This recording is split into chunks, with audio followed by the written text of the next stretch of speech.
Although most of your formulas, particularly in an accounting type worksheet, are likely to involve addition and subtraction, let's talk about some of the other symbols that you might use also. Now, we already have mentioned, of course, division and multiplication, but there's some other aspects of formula creation that we need to focus on. One of the issues that you need to think about is those formulas that involve more than just simple addition and subtraction. Suppose we were to add a new category in column A called YTD, year to date. And what we'd like to do here, for example, is put in a value that's going to show what our profits are year to date. Perhaps better yet, we'll just change this and put in profits year to date. And we have to recognize also that sometimes what you put in one cell isn't necessarily going to be repeated to the right. For example, here in January, January is going to be different than the other months. We need to say here at all times that whatever is in this cell should be exactly what's above. So sometimes we write a formula, it seems like it's almost meaningless, but it isn't really. Equal sign B4, enter. If we need to make adjustments to the sales or overhead number, the profits number will change, and so will profits year to date. So January is a unique case. Certainly in February, we don't want to say, in a similar way, that the February year-to-date profits are 35, because they're not. What we'd like to say here is that February profits represent the profits so far this year, and maybe you're thinking these two cells. When we come to April, what would be the profits year-to-date? We're thinking of these. And in May, we're thinking of these, and so on. Sometimes you have to break out of the mold a little bit, though. Let's try this and show how sometimes you can be led astray. If we put in the equal sign and say that our February year-to-date profits should be January plus February profits, we hit enter, we appear to have a correct answer. Sure enough, 55 is correct. This is how much we've made so far this year in terms of our profits. Now, if we copy this formula to the right, think about what's going to happen. And I'll do it just into one cell using the latter of the three techniques we talked about. I'm going to copy this formula just into one cell to the right using the dragging method. From the fill handle, click and drag to the right. 85? That represents the total of these 2 months. What happened to January? Again, going back to the original formula, if we were thinking February only, it would make sense to add the previous 2 months. In March, we want to add the previous 3 months. So what's going on here? How do we get around this? Like I said, sometimes you have to rethink a little bit, maybe start over. In a checkbook, if you make a deposit, and imagine this is a deposit, do you add your deposit onto the previous deposit? No, you add it onto the previous balance. And so for purposes of argument, we could say this is the balance so far this year. We've already made $20. Now we have 35. So this formula here would work a little better, a little more sensibly, if we say right here that this is the sum of these two cells. So let's rewrite this formula. We could edit it, but let's rewrite it. Equal the current month, that's February profits, plus the previous year to date. Enter. Now, looking ahead, and we can even try it, of course, as we drag this to the right, what happens? That looks like a sensible answer. Now again, thinking this way isn't wrong really, but it led us into a bad formula. Thinking this way, in other words, this formula should be the current month plus the previous year to date. It makes sense. And this should work all the way across into June. As I let go of the mouse, we'll see them. In each case here, the formula always represents the sum of the cell above plus the cell to the left. Once again, this key idea, when you copy a formula, you copy it relatively. What we just did here in the worksheet was to use a technique that creates new information. Now, One of the things you want to be thinking about constantly as you build an Excel worksheet is the information that I'm creating worthwhile? And so you do want to stop once in a while and think about that. It's easy to create formulas. It's easier and easier.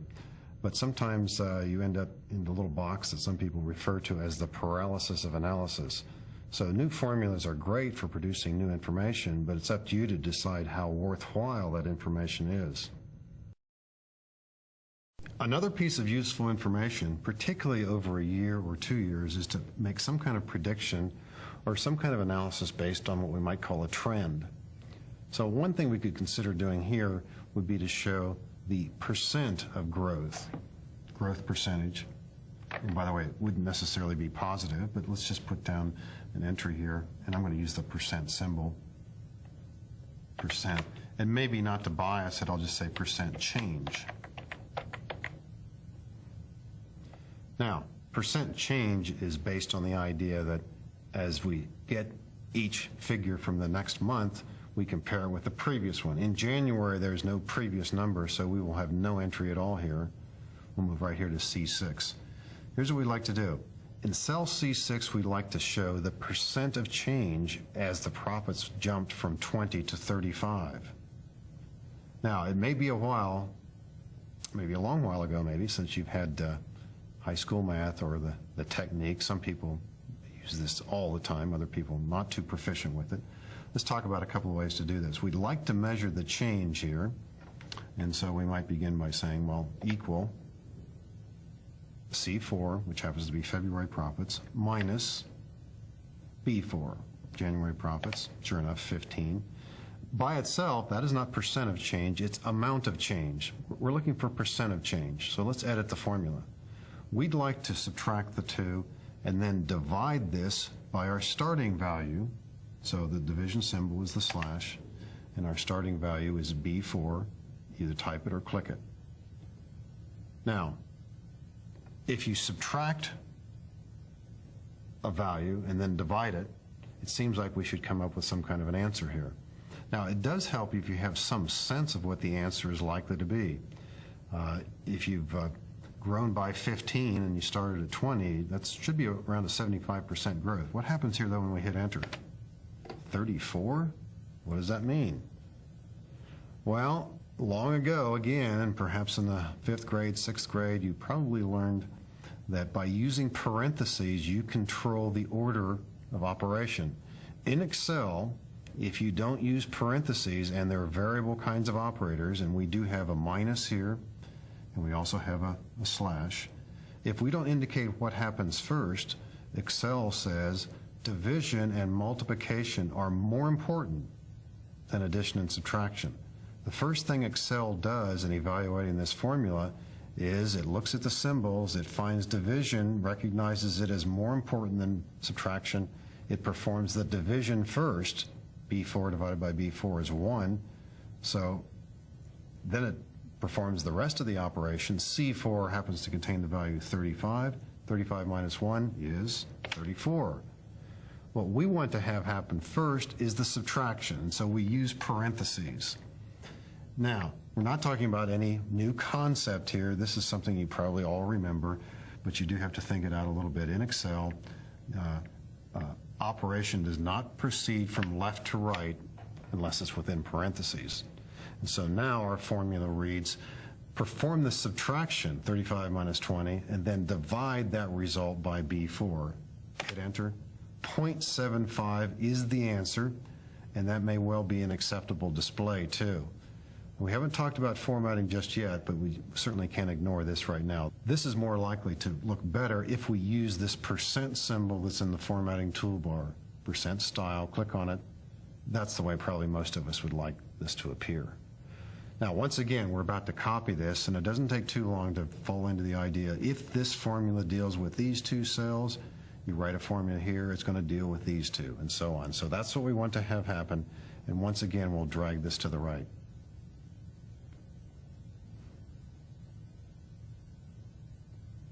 And we see what's going on. Now, 0%, why? If we grow from 50 to 50, we haven't really grown. Same here, you grow from 50 to 50, we haven't really grown. So What this tells us over a 6-month period maybe is questionable. If we do this over the entire year, we begin to have some sense of what's happening in our operation. If this is done year after year, perhaps you have a much better reading of your company's prospects or how things have gone and how you expect them to go. Now, this information I'm highlighting right now in the worksheet represents the pure values that long ago we typed in. The remaining 3 rows are all derived from them. It's not a goal in your worksheet to say I'm going to produce more and more information and a lot more than I ever started with, but it's almost like a natural byproduct. If you start with some basic values, some basic information, you can often derive other information from it. Given those 12 pieces of information, we were able to calculate 6 different profit figures, 6 different profits year-to-date values, and 5 different percentage change values.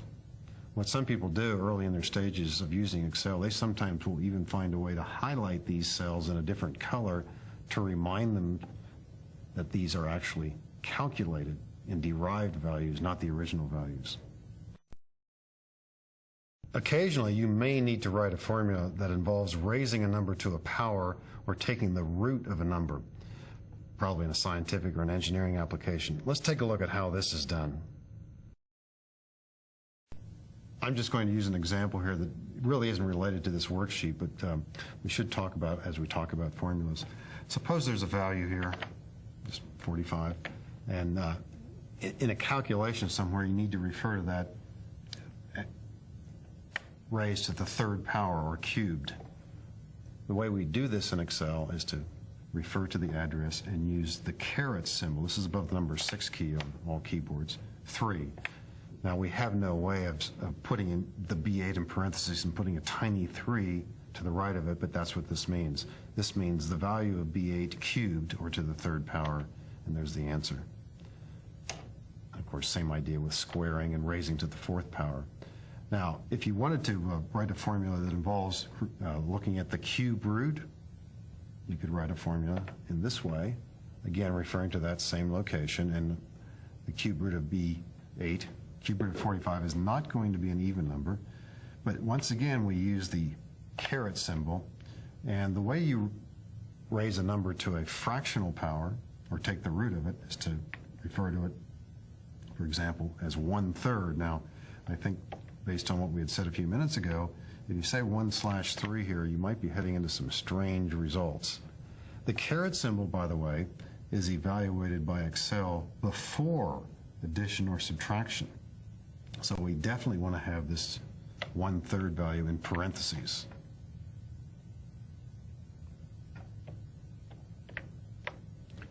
Remember, when parentheses are involved, Excel performs the operation in the parentheses first. And so in this case, we're going to get the value of B8 raised to the 1/3 power, which is that. So you do have the ability to write complex formulas in Excel, particularly for scientific or engineering applications. They wouldn't turn up in a worksheet like this probably, but you do have the tools available to do that. Now, you can write long and quite involved formulas that sometimes might involve more than one set of parentheses. And again, just sort of making one up here, if I were to take this value plus this value and raise that to the 2nd power, or squared it, and then from that subtracted a pure value, took the entire result and divided it by 10, I'd need an extra set of parentheses.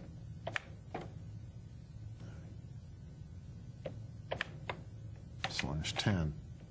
I'm not suggesting in any way that as an Excel user that you will need to deal with formulas this complex, but if you ever did need to deal with them, Excel has all the tools available for you.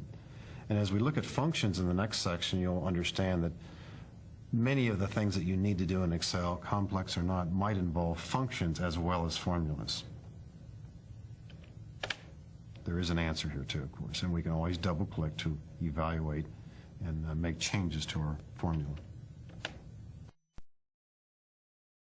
In this section, we showed you a number of different ways for entering formulas into a worksheet. We talked about basic formula entry and then how you could have that formula be repeated in a number of adjacent cells. We also focused on the different kinds of operators that you use in a formula, in addition to the standard addition, multiplication, division, subtraction. There's also the capability of creating exponentiation, raising numbers to fractional powers, and also using parentheses to establish the hierarchy in which Excel handles formulas.